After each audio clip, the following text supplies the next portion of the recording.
a todos. Hola, hola. Bueno, de momento. Ahora, ¿cómo hago para meter? Estamos ya.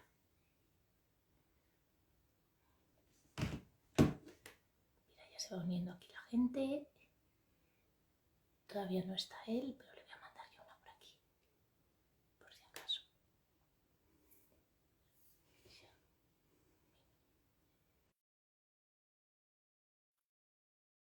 Hola.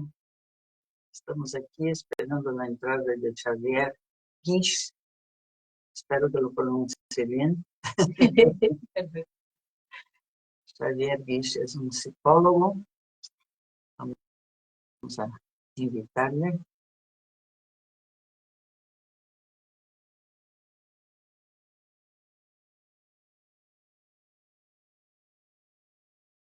A ver, Xavier, que ya estás.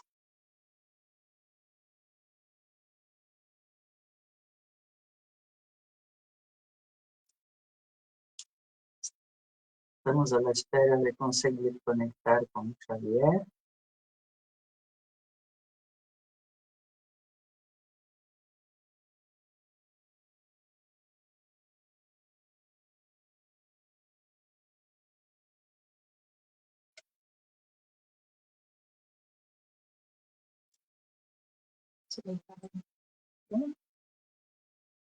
A ver, Xavier, no conseguimos de momento conectar contigo.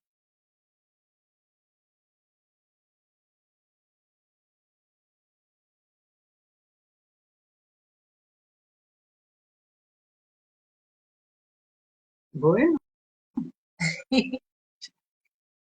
Vamos a ver. Ahora sí. Ahora.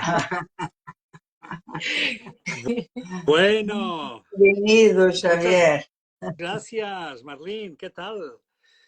Muy bien. Encantada de charlar contigo. Igualmente. Oye, qué gusto. Que sepas que estoy leyendo tu libro. ¡Ah! Pues mira, aquí tengo el tuyo, mira. ¡Anda! Oye, O sea que... te felicito porque, sinceramente, aparte de que siempre me va bien repasar aspectos de la psicología transpersonal, creo que tocas un tema que es fundamental, que es el tema de la atención. Porque yo Sí, creo que el trabajo con la atención es como transversal. O sea, el autoconocimiento necesita de ciertas herramientas y una de las herramientas fundamentales y transversales es la atención. Entonces, quien no domina la atención es que no domina su vida, porque exacto. su vida va a ser mecánica, la mecanicidad, el automatismo se nos come, el inconsciente se nos come. Entonces necesitamos una herramienta que nos mantenga despiertos en presente y eso, oye, he estado leyéndolo de verdad. Me tienes que contar un día más extensamente ese trabajo que haces con el juego de la atención, ¿eh? Claro, por eso se llama así, porque hace ya muchos años me di cuenta que incluso la atención es la que forma la conciencia, porque lo que tú no te fijas, tu atención no existe para ti. Entonces, fíjate la Exacto. importancia, es que es brutal. Aparte de que el cuerpo reacciona a la atención, todo, las personas reaccionan a la atención, o sea que Exacto. es fundamental. Y bueno, por eso te digo, este trabajo que empecé hace 30 y pico años, pues 30 y bastantes, mejor no contar mucho, pues Tenemos el pelo blanco ya, sí. basado en eso, vamos, que la conciencia y la atención van de la mano. Sí, Y, y, señora. y bueno, y me ha encantado tu libro porque eso del niño bueno va del niño bueno. El niño, la niña buena. Sí, mira, sobre todo, yo creo que el libro, si quieres que te diga la verdad, tiene algunas claves que tú y yo podemos hablarlo aquí tranquilamente y Sí, creo que también tú podrás aportar mucho. Creo que hay una clave muy importante que el niño bueno, la niña buena, se refieren sobre todo a personas que tienen interiorizado un sentido del deber que lo han mamado desde pequeñitos y que es desproporcionado, que no han entendido qué significa el sentido del deber, que la pregunta clave es ¿a quién se deben? Porque se han pasado la vida obedeciendo, se han pasado la vida siendo personas cumplidoras y ya seguramente han tenido en casa o en su rama familiar personajes que han sido muy estrictos, muy rígidos y han transmitido un sentido del deber que ha sido muy importante. También puede ocurrir lo contrario, que estés en un campo familiar donde sea todo tan caótico que la única manera de sobrevivir sea creando un sentido del deber muy férreo. Entonces, sea por un lado o sea por otro, las personas que están metidas en ese sufrimiento del ser muy buenos es porque tienen un sentido del deber que ha sido impuesto desde la obligación, ha sido impuesto desde fuera. ¿Cómo lo ves tú eso? Sí, desde luego es una parte de ello. También veo muchísimo el querer agradar, ¿no? A papá, a mamá, a que te quieran. Y muchas veces lo haces incluso porque ves a papá y mamá que no están bien. Y entonces no te puedes permitir hacer algo que sería mucho más acorde con tu naturaleza. Yo creo que Exacto. eso pasa mucho con el niño bueno. ¿Sabes? No dar Sí. disgustos. A lo mejor tiene un hermano que ya da los disgustos, entonces tú ya no los puedes dar. Efectivamente. Entonces, toda esa maraña de interrelaciones que van creando un marco psíquico construye efectivamente esa personalidad que yo le he definido desde 4 ámbitos, que son, por un lado, Sí, la obediencia, de por el eso otro, el quería hablar, porque lo defines como 4 bases, ¿no? 4, ¿cómo lo llamas? sí, son los 4 principios de la mala bondad, porque yo a eso le Ajá. llamo la mala bondad, porque La se mala entiende, bondad. La sí, mala bondad está muy bien. sí, porque se entiende que la mala bondad, aunque sea un oxímoron, pero la mala bondad es querer hacer el bien a los demás, pero perjudicarte a ti mismo. Entonces, si tú te Exacto. perjudicas a ti, entonces eso ya no es buena bondad, eso ya no es bondad, eso es mala bondad. Es una mala interpretación de la bondad, como tú decías, ¿no? Entonces, yo he puesto 4 bases, 4 columnas. La primera es la columna de la obediencia, el ser obediente, el sentido del deber. La segunda es el portarse bien. Ujú. Ese guión de vida lo hemos escuchado muchas veces. Y el guión de vida del portarse bien va acompañado de 4 guiones muy típicos. Esfuérzate, sé Ah, eso es terrible, terrible. terrible. El esfuérzate, que no acaba nunca. Es como, es como una maldición inacabable. Exacto. Tanto esfuérzate, sé perfecto, sé complaciente, ¿eh? Complace a todo el mundo y siempre tienes que estar bien, tienes que quedar Claro. bien. Es Entonces, claro, terrible. Es wow, una terrible condena eso. exacto. Entonces, eso lo que hace, como te puedes imaginar, Marlí, y quiero que también me cuentes tú, es que la persona se desconecta de sí misma. Exacto. Yo he tenido muchos casos que la persona ya no sabe ni lo que quiere. Eso, Está tan acostumbrada a recibir órdenes y que le dirijan y que le digan que lo tiene que hacer, que desconectó de lo que es ella. Y tremendo efectivamente, eso. eso es tremendo. Mira, hoy mismo es que no paro de recibir, claro, a raíz del libro, como te puedes imaginar, pues ha ido viniendo gente y hoy me lo decía una señora, ¿no? Y no era muy mayor. Te diría de unos 50 años por ahí, o sea que tampoco no era una persona. Dice, no, no, dice, es que me he perdido completamente y yo ya no sé qué quiero. Yo digo, Eso claro, es. porque tú has sido necesaria para todo el mundo. Entonces, tú desde pequeñita has tenido la capacidad de resolver muy bien las cosas y de ser muy resolutiva. Y sin darte cuenta te has convertido en los ojos de la familia. Y si soy los ojos de la familia, estoy viendo siempre lo que falta, lo que no tienen, lo que les conviene, lo que les iría bien. Entonces, me he acostumbrado tanto, tanto, tanto a ser la mirada de la familia y de resolver Exacto. continuamente que entonces me he desconectado de mí. Y llega un momento en el cual tú no existes hasta que te das cuenta al cabo de 50 años y entonces te viene el gran desaliento, la gran desmotivación, que es, ¿y ahora qué hago con mi vida, qué es Ya, lo que yo el tiempo quiero. perdido, Bien, el y cuando te, famoso tiempo oye, perdido. Marley, y cuando te encuentras tú con eso, ¿qué le sugieres? Bueno, yo como creo que el tiempo no existe tal y como lo vemos, ese Claro, tiempo cronológico es un invento humano, ¿sabes? exactamente. Entonces, yo realmente estoy convencida que vivimos en la eternidad. Lo que pasa es que nuestras herramientas de comprensión no nos dejan más que ver trocitos cada Exacto, vez. exacto. Hay un gran autor, John Jepser, que escribió un libro que se llama Origen y Presente, que justamente nos está invitando a eso, ¿no? Que nos demos cuenta de que el tiempo son los mitos que hemos creado. Hay Hombre, los cuatro grandes mitos del tiempo: el tiempo lineal, que es el tiempo de Occidente; el tiempo circular, que es el tiempo de Oriente; y luego está el tiempo sincrónico, que es el de las tribus que todavía existen por ahí. Tengo un amigo que, fíjate tú, Marlí, que se fue a Tanzania y se fue a ver gorilas con toda la familia. Y, y llegaron al lugar, compraron los billetes para las 10 de la mañana para ir al centro, y dice: ¿a qué hora sale el autobús? Respuesta: cuando esté lleno.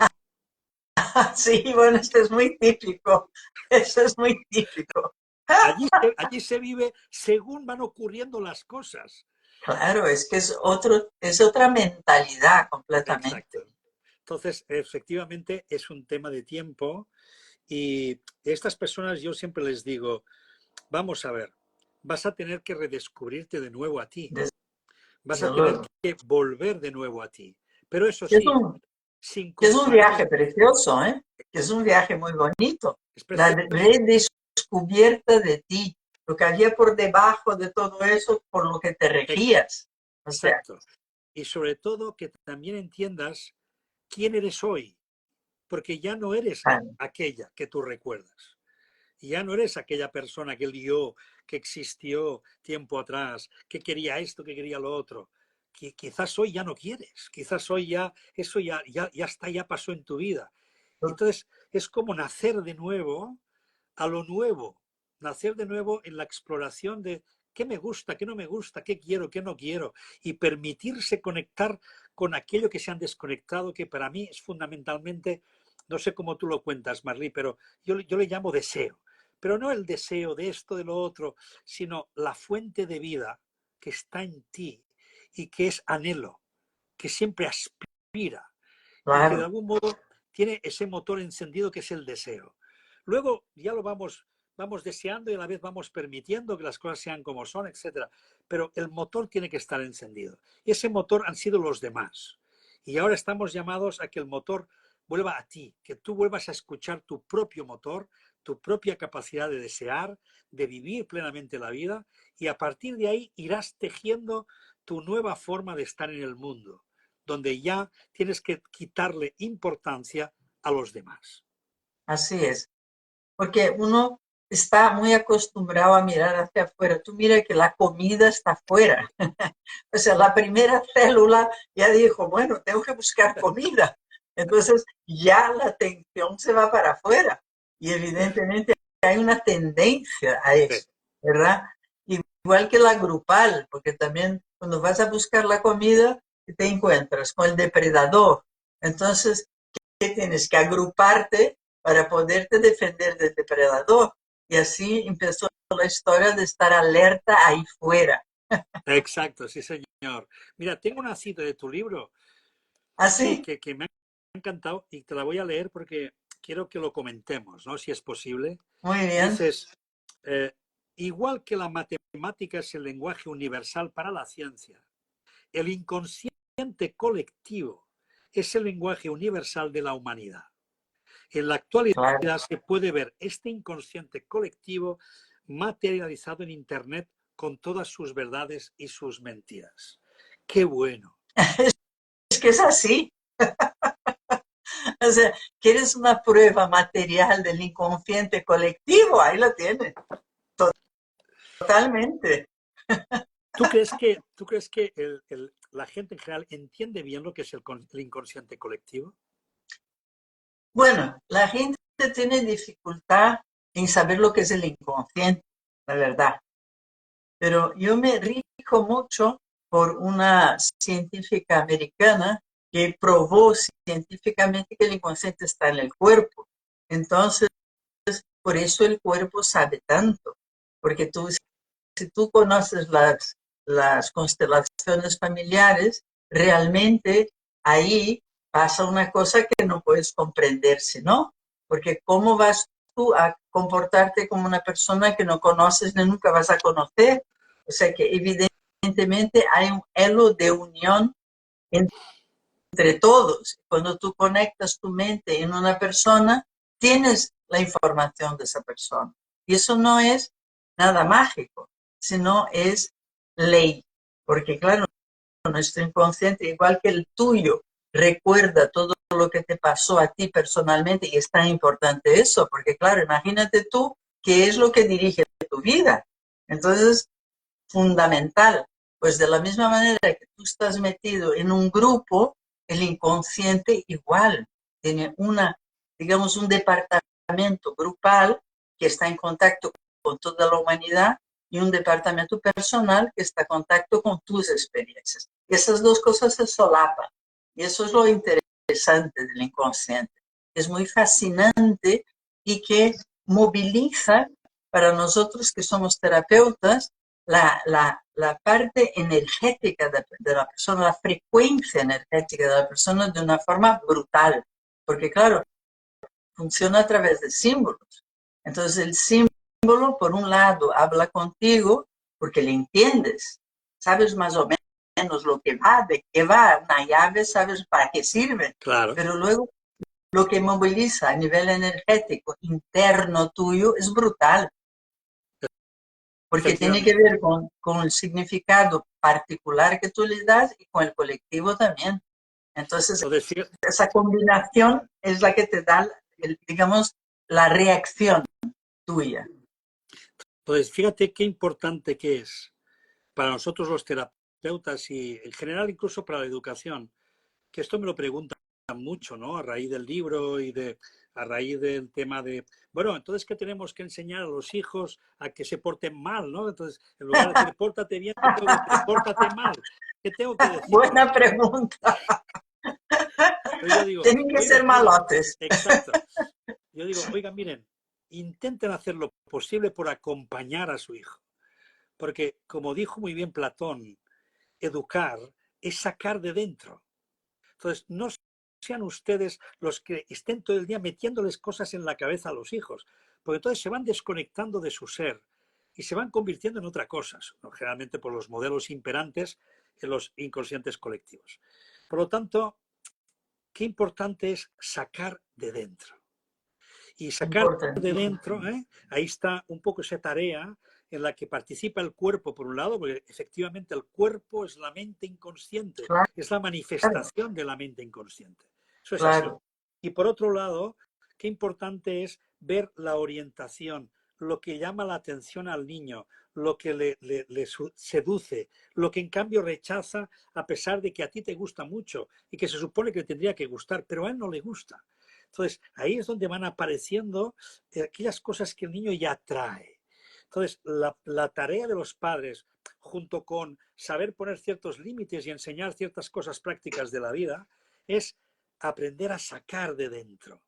Y entonces eso es permitir que el niño exprese su orientación, sus inclinaciones, y eso a veces es muy costoso, cuesta mucho de manejar, porque nos Claro, lleva a que tengas que hacer un trabajo muy preciso de atención a lo que se está manifestando en la criatura, ¿no? claro. Ese es el trabajo que tienen que hacer los padres realmente, de cómo es realmente ese niño y permitirle manifestar lo que es, no lo que es las normas que le pones, ni las normas sociales, porque cuántas veces hacemos ahí una especie de sacrificio de nuestra naturaleza verdadera en función de seguir normas sociales que no siempre son las que van con tu naturaleza. Y es Claro, muy difícil tener el coraje de ser tú a pesar de. ser tú mismo y serlo con los demás. ¿Eh? Exacto. Esto es tan difícil, Pero me ha gustado mucho la palabra coraje. Yo no sé si tú Sí, la palabra coraje que está hecha de cor, ¿no? Hay ciertas palabras que llevan incluido el corazón. sí, Entonces, sí, sí, una de ellas es coraje, que sí, es sí. la bravura que nace del corazón. Entonces, uno no tiene que ser valiente, sino tiene que tener coraje, que es estar conectado y responder a su corazón. Luego hay otra palabra que es acorazado. También lleva el corazón, pero es Sí. para protegerlo. Es a corazón, claro, Corazón, acorazado. Y luego hay otra claro. palabra también con corazón que es decoro. Decoro. Que también es el gusto por lo bello, el gusto Ya, por el refinamiento, el gusto por la dulzura, por la amabilidad, por la ternura. sí, Es sí, ese sí, gusto sí. con el que le ponemos decoro a la existencia. Bueno, cuántas cosas que están saliendo. No sé si estamos tirando balas por todos lados, pero Sí, no estamos siendo guiones, pero bueno, yo creo que está siendo interesante. Porque mira, hablando de palabras, ocurrió este fin de semana en un grupo que estaba dando, ¿no? Entonces estaba explicando que la realidad realmente es la nada, es el vacío, de lo que sale todo, porque todo lo que tiene forma es temporal. O sea, todo lo que efectivamente. tiene forma no puede durar siempre. En cambio, lo sin forma sí. Y entonces una chica dijo una cosa que realmente me llegó al alma. Dice, claro, de ahí viene la palabra información. Fíjate qué bonito. O sea, Exacto, a través de la forma es cuando comprendes las cosas. O sea, la palabra exacto. información, o sea, una, interiorizas la idea que te viene a través de una formación, o sea, de una forma. Exacto. Bonito, Lo que ¿no? pasa es que es muy bonito. Y ahí viene una pregunta muy interesante ahora que lo dices, que es, ¿pero quién me está informando a mí de lo que yo estoy pensando? Es decir, eh, ¿realmente soy yo el que le está dando forma a la realidad? ¿O yo me tengo que informar de quién en mí está generando esa forma? Porque entonces ahí es donde aparecen las programaciones que, como muy bien Mm, diría Lacan en su momento, pues el inconsciente también es el lenguaje del otro, que está metido dentro de nosotros. Entonces, ¿cómo llevamos dentro esas voces que nos hablan? Yo siempre digo, ¿con quién te discutes todo el día? Porque tú estás hablando todo el día con alguien y con ese alguien te estás ahí, pero bueno, unas peleas que tienes, digo, pero ¿con quién estás peleándote? Entonces, los personajes internos, a ver quién se claro, impone. claro. Entonces, ahí tenemos los diferentes yoes que de algún modo han entrado dentro de nosotros a través de la cultura, el inconsciente colectivo, papá, mamá, que son las voces que hemos interiorizado, ¿no? Entonces, Hombre, darte cuenta que quien te está informando, dándole forma a la realidad, no eres tú, sino es aquello que ya llevas dentro. Y por lo tanto, tienes que sacarlo fuera. Y tú y yo, como terapeutas, sabemos que sacarlo fuera a veces no solo es cómo lo está viviendo el cuerpo, cómo lo manifiesta el cuerpo, sino también cómo lo expresa la palabra. Pues entonces ahí nos podemos dar cuenta de quién está informando a esa persona de lo que está realmente viviendo. Y te das cuenta que efectivamente nuestras voces al final no son nuestras. Es decir, acaban siendo todo lo que hemos recogido de aquellas voces que nos han constituido. Y hacerte con tu propia voz. Ahí viene el eso ejercicio. Ahí viene lo es la interesante. historia.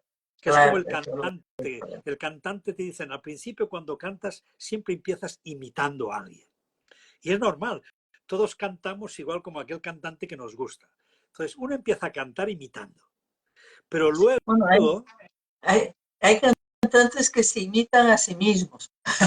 pero eso ya es narcisismo, eso ya es otra cosa. Pero qué importante es cuando te dicen, tienes que encontrar tu propia Sí, voz. Porque totalmente. tienes que ser tú. Entonces, esa propia voz es la que tienes que descubrir. Pues igual que tienes que descubrir tu propia voz, tienes que descubrir también ese espíritu que anida en ti, ¿no? Tienes que descubrir quién eres. Y ahí viene el gran trabajo de toda una vida. Y por Toda una ahí vida. la psicología transpersonal por ahí creo que está ayudando mucho a que entendamos precisamente ese proceso y no nos quedemos encerrados en el ámbito simplemente de lo psicológico. Porque lo psicológico es entrópico, al final se centra en sí mismo continuamente. no sale de ahí. Siempre estamos cambiando unas creencias por otras, siempre un sentimiento por otro, pero no salimos de ese juego continuo donde efectivamente tenemos que encontrar cierta coherencia, pero esa coherencia tiene que venir inspirada por esa alma, corazón, que cada uno, intuición, que cada uno le ponga el nombre que quiera. Pero ahí, en esa, de algún modo, brújula interior, es donde tenemos que ir aprendiendo a escucharnos para saber a qué debemos dar forma. Si no, el que le dará forma siempre es lo aprendido en mí, y eso siempre es automático. Exacto, no es creativo, No lo es. esa es la historia. Y la creación es la vida, vamos. Cuando hay creatividad hay vida. Cuando hay automatismo, no hay vida, no hay energía, no hay alegría. Entonces, fíjate la importancia que es vivir en una creatividad interna y externa también. Que la creatividad es el movimiento de la vida dentro de Sí, nosotros y con relación a los demás. Por eso siempre puedes ver las cosas desde un ángulo más ancho.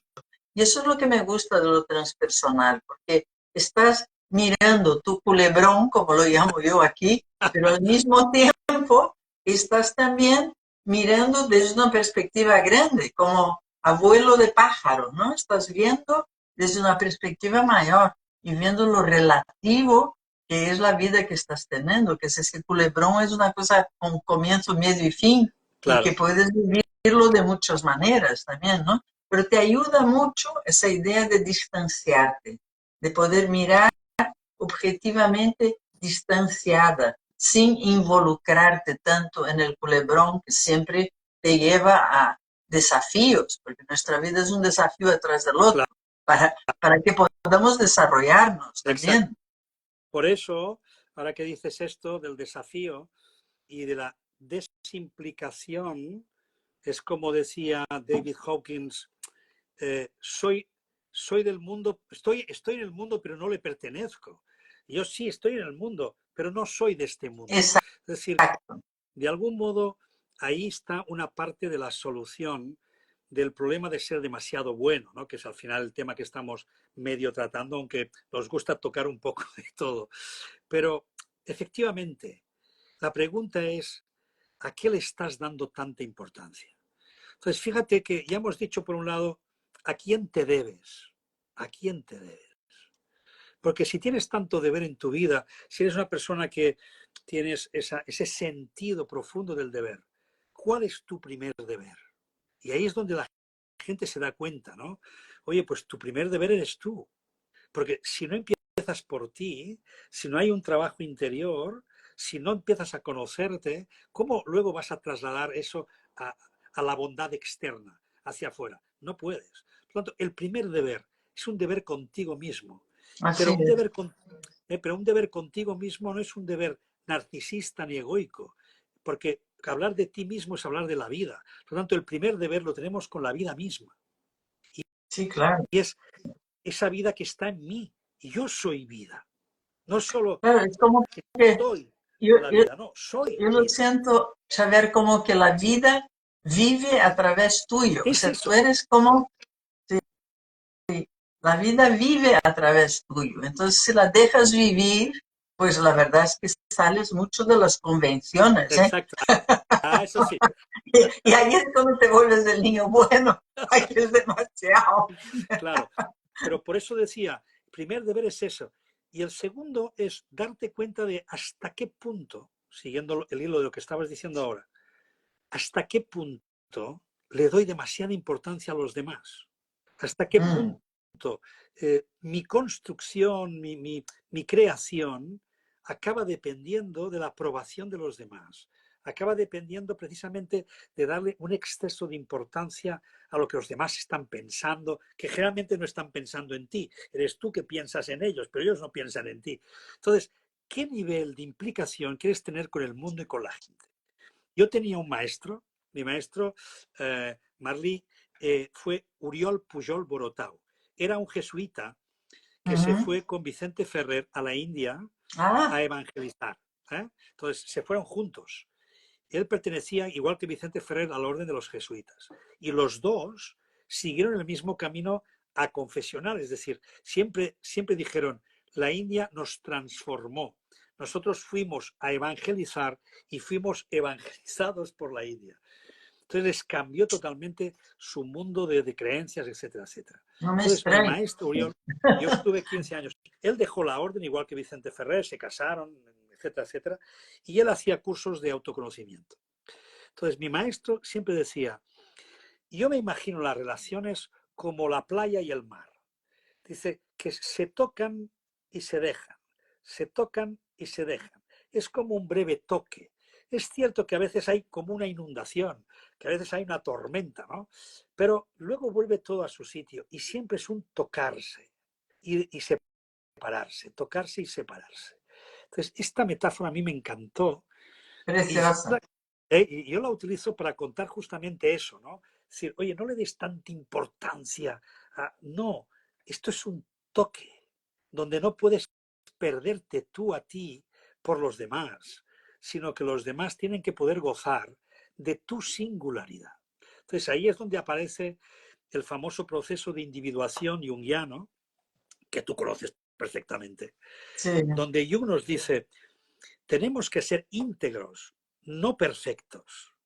Y el proceso de individuación significa dos cosas para mí. Individuo significa no divisible, individuo, no dos, no dos. Individuo, uno solo, sí, y a la vez significa singular. Entonces, yo por un lado soy igual que tú, pues tenemos la misma esencia, tenemos la misma forma, no la forma, sino el espíritu que nos une, es el mismo. Pero luego tenemos nuestra singularidad. desde Tú, luego. Martí, tienes tu forma de expresarte muy bonita, que me encanta escucharte. Tienes, y yo tengo pues mi capacidad para comunicar cosas, divulgar. He sido siempre ya desde pequeñito una persona que siempre ha hablado delante de los demás. Mm. Entonces, yo creo que eso es lo bonito, ¿no? El darte cuenta de que, por un lado, somos indivisibles, no podemos partirnos, somos uno, pero a la vez somos singulares, únicos. Total. Y esa singularidad es la que el mundo tiene que gozar de nosotros. Entonces, vaya enredo que tú quieras ser como todo el mundo. Por Dios, no quieras ser como todo el mundo. Tienes que ser tú en tu singularidad. Tienes que ser tú en tu manera especial de ser. Porque Digamos, ese es el mayor regalo que nos puedes hacer a los demás. digamos que todos venimos de la misma gama de colores, Bien, pero luego uno tiene más amarillo, otro tiene más azul, otro, y con eso hay infinitas variedades. Y exacto. cada una de esas variedades tiene una función de materializar aquí algo. O sea, el que tiene un azul y que está más dirigido a la ciencia, pues por ahí tiene que ir. El que tiene un amarillo tiene que ir, en fin, cada uno tiene que seguir el personaje que lleva dentro y que está determinado por esos colores. No, no sirve para todo, sirve para lo que esos colores determinan. Y esa es su singularidad que es tan bonita, ¿no? Es tan bonito Exacto. vivir tu singularidad sin miedo, ¿no? Porque resulta que luego al final eres mucho más aceptado siendo quien eres que intentando agradar, más aceptado, más respetado, más querido. Esa es la Claro, realidad. solo que hay que superar un paso previo, que es que al principio, cuando quieres ser tú, no gustas. Porque, claro, Sí, bueno, es que tenías un contrato ahí, lo estás rompiendo con los demás y patalean, como es natural, claro, te dicen, no, así no gustas. que Entonces, estaba muy gustas, cómoda, ¿sí, no? exacto. Entonces, si superamos ese paso, que es ese paso entre el soltar justamente ese agradar a los demás y decir, bueno, si me aprendéis a querer, estupendo, y si no, no pasa nada, porque en tu singularidad vas a ser feliz, Claro, vas a sentirte en plenitud. Y ahí claro, importa poco que seamos muchos o pocos, sino que los que seamos siempre hay el que está a tu lado, siempre hay el ángel que te acompaña. Por lo tanto, si no tienes miedo y confías en la vida, solo no vas a estar. Y por lo tanto, claro. la vida te va a dar continuamente ese beneficio, esa... no me viene la palabra, estaba pensando en la abundancia. La Ajá. abundancia te viene sola, pero te viene Sí, porque sí, estás en la sí. confianza, estás en la vida, estás en la plenitud. Sí, sí, sí, sí. Así es. No hay Bueno, duda, Marlene, no hay duda que ese paso hay que pasarle. hay que pasarlo. Esa primera resistencia. Pero eso te digo, que la mala bondad y la buena bondad se cambian, porque parece que es la mala bondad, pero luego resulta que es la buena bondad y al revés, ¿no? Exacto. Entonces ahí yo suelo decir, mira, no se trata de ser bueno, que sería otra clave del libro, no se trata tanto de ser bueno como de hacer el bien. Porque al final, a pesar de que estamos centrando todo el tema mucho en el autoconocimiento, pero todo esto tiene un correlato, tiene una traducción, tiene sobre todo una consecuencia, que es querer el bien. Entonces, uno ya no ama quedar bien. Uno ya no quiere ser bondadoso por obligación, sino uno quiere por encima de todo hacer el bien. Y a veces hacer el bien es mal visto por los demás. Es decir, no siempre hacer el bien es recibido como un bien. Porque muchas personas a veces, por lo que has dicho, ¿no? Porque hay guiones escritos, no saben recibir ese bien, no lo saben entender como un bien. Entonces Ya, ahí ya, está ya. el trabajo que uno tiene que ser siempre sincero y honesto consigo mismo y coherente en su Mm. autenticidad de determinar que lo que quiero y mi intención última siempre es el bien. Y todo debe nacer de ahí. Luego puedo equivocarme, evidentemente, puedo darme cuenta que los efectos de mi conducta no han sido los esperados, pero tengo que corregir mi conducta, pero no mi intención. Mi intención ha sido hacer el bien. Así es, así Entonces, es. qué bueno que es que veamos la bondad, hacer el bien como el acto de hacer el bien, y no Mm. tanto el permanecer en la idea bondadosa, virtuosa, de que hay que ser bueno. Por eso yo digo, no, no hay que ser bueno, hay que hacer el bien, el máximo Mm. de bien posible, empezando por ti. Hazte a ti también Claro, bien, háblate bien, trátate bien, claro. ámate, empieza por ti, si no, no vamos a llegar a ninguna parte. Hombre, haces parte y además eres el protagonista principal de tu culebrón, con lo cual si el protagonista va mal, todo el culebrón va mal. Pero Es verdad, hasta desde el punto de vista práctico. sí, ahora, Tense en cuenta, ¿no? Hay que tenerse en cuenta, si no, la cosa no funciona. Pues, sí, eso me haces pensar ahora en esto, que yo he hecho mucho teatro durante muchos años en mi vida, y me hacías pensar ahora en que mucha gente, eh, fíjate qué curioso, que quiere seguir haciendo el mismo papel cuando han cambiado ya los decorados y los otros personajes, o incluso a la inversa. En el mismo decorado y con los mismos personajes pretendes tú cambiar de personaje, pero no vas a poder. Esa representación, ese juego está hecho así. Ahí solo puedes hacer ese papel.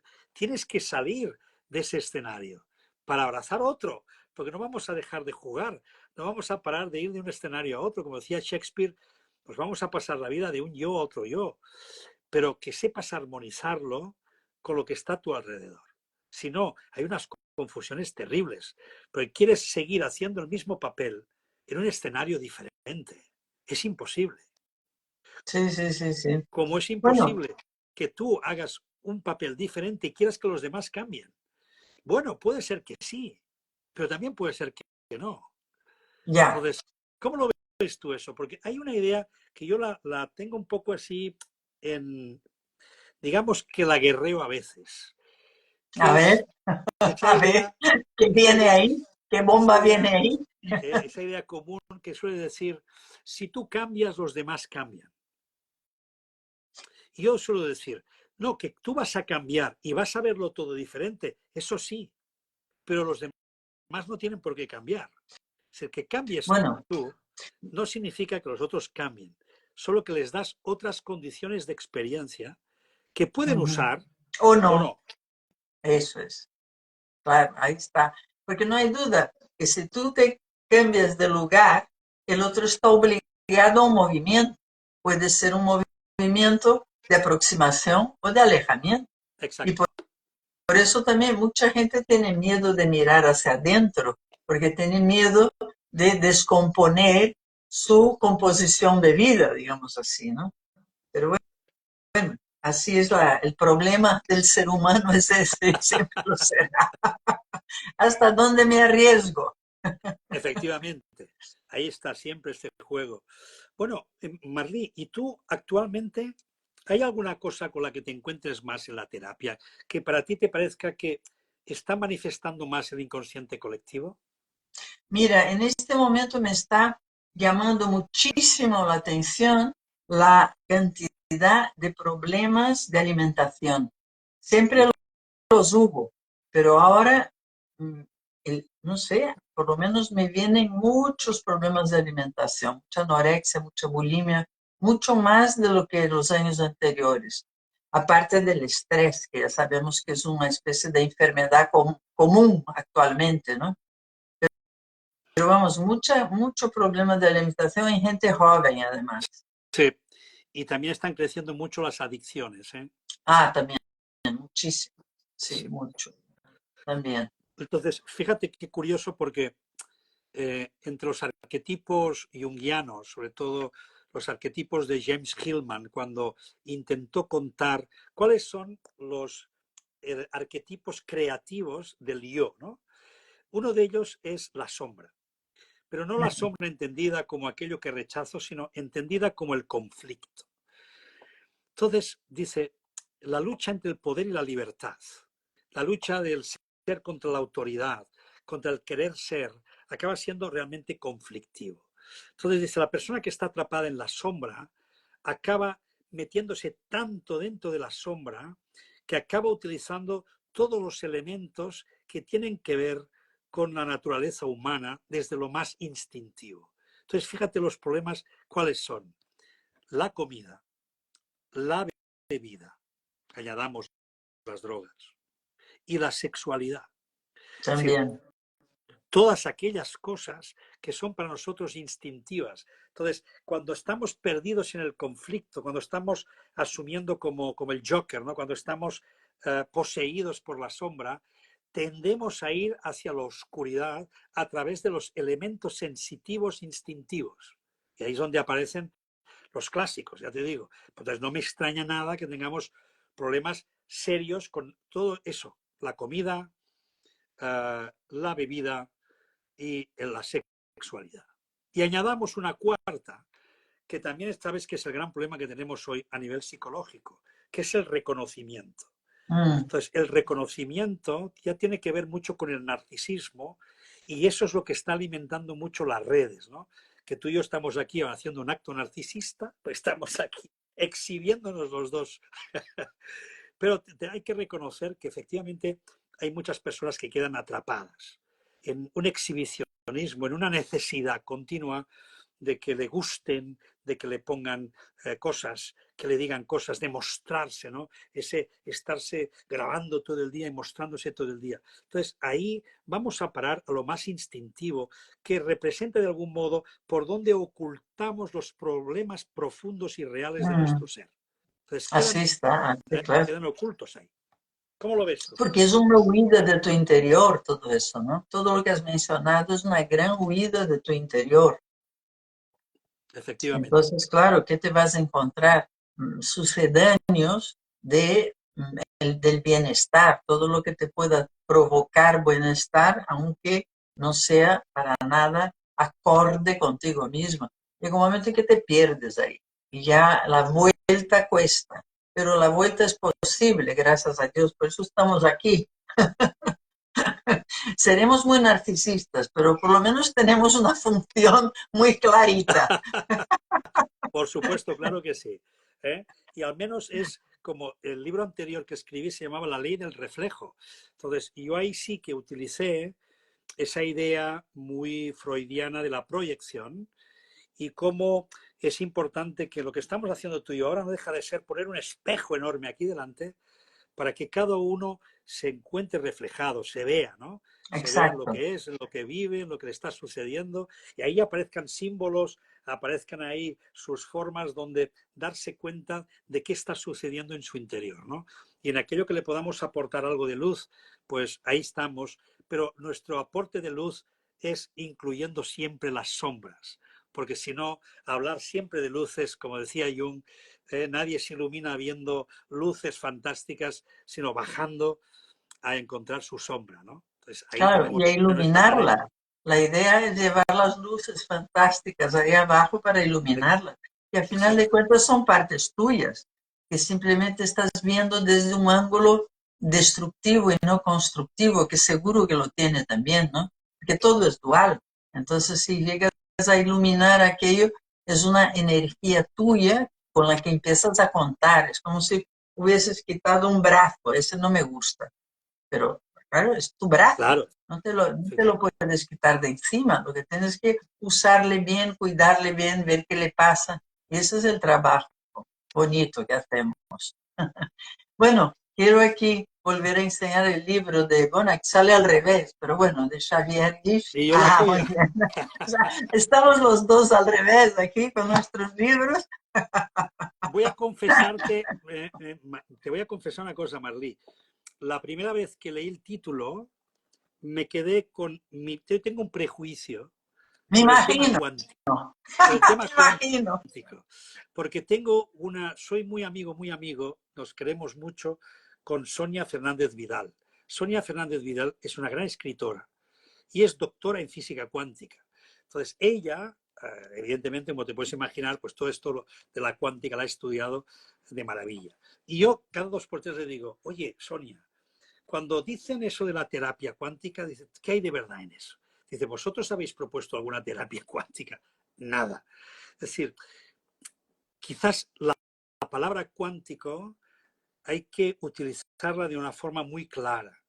Y te Ujú, agradezco sinceramente que en el libro lo cuentas muy bien. Y has sido capaz de no utilizar una expresión gratuita, una expresión robada de otro lugar para darle relieve a tu libro, sino que al contrario, lo has contado muy bien y eso te lo agradezco enormemente, porque es que efectivamente le has podido dar luz a algo que es utilizado a veces de una forma que a mí no me gusta. Por lo ujú. tanto, mi prejuicio primero ya quedó salvado. Leye- Leyendo el libro, digo, no, esta mujer además ha ido a fondo en el tema cuántico y por lo tanto sabe de qué está hablando y cuando se refiere al inconsciente cuántico, efectivamente creo que ahí nos encontramos perfectamente, que no deja de ser una, eh, un tremendo interés, una curiosidad enorme por descubrir, como tú dices en tu libro, las leyes que rigen la vida. Por lo Claro, tanto, claro, el querer descodificar continuamente eso, creo que nos ha movido, al menos a mí me ha movido toda mi vida. Y creo que a ti claro, también, claro. ¿verdad? Claro, es que eso es lo bonito, porque nuestra mente está metida en todo eso. Entonces, por eso mismo, ese análisis, aunque sea un análisis que no es científico, sino es un análisis de sugerencias, digamos, ¿no? De hipótesis, de Exacto. posibilidades. Entonces, pues, lo que interesa es que eso también abra a la gente para comprender la importancia del inconsciente y empezar a tenerlo en cuenta, porque yo creo que la humanidad daría un salto si pudiera vivir en función de este orden de su inconsciente. Bueno, Xavier, ha sido un placer. ¡Uy, mira quién Hola, está Tengo Xavier. aquí! aquí a ¡Uy! Sami. ¡Samantha! Encantadísima de saludarte, saludar a todos. Yo que he leído los dos libros, son libros de esos que alivian el alma y la comprensión humana, así que os los recomiendo. Y nada, antes de cerrar y saludarte y saludar, cuéntanos dónde vas a estar este miércoles. Anda, pues creo que tú y yo tenemos una cita, pero no secreta. Tenemos un encuentro con todo el mundo que quiera aquí en Madrid, en la Casa del Libro de Fuencarral, en el barrio de Chamberí, a las 7 de la tarde. Y Samantha va a ser de perfecta presentadora, de introductora del libro del que hemos estado hablando con Marlí. y estáis invitados, todos los que queráis venir, estaremos encantados de tener una buena conversación como hemos hecho ahora, firmar aquellos libros que queráis y por lo tanto dar ahí un poquito más de empuje a esa descodificación de la naturaleza humana. Oye, muchas gracias. Pues nada, un abrazo muy grande y nosotros nos vamos, que tenemos ahora un consultorio transpersonal con Marley. Un abrazo para todos. Un beso grande y muchas gracias por haber estado con nosotros, Javier. Gracias, Marley. Ha venido mucha gente, mucha gente. Gracias. Gracias. Chao. Chao.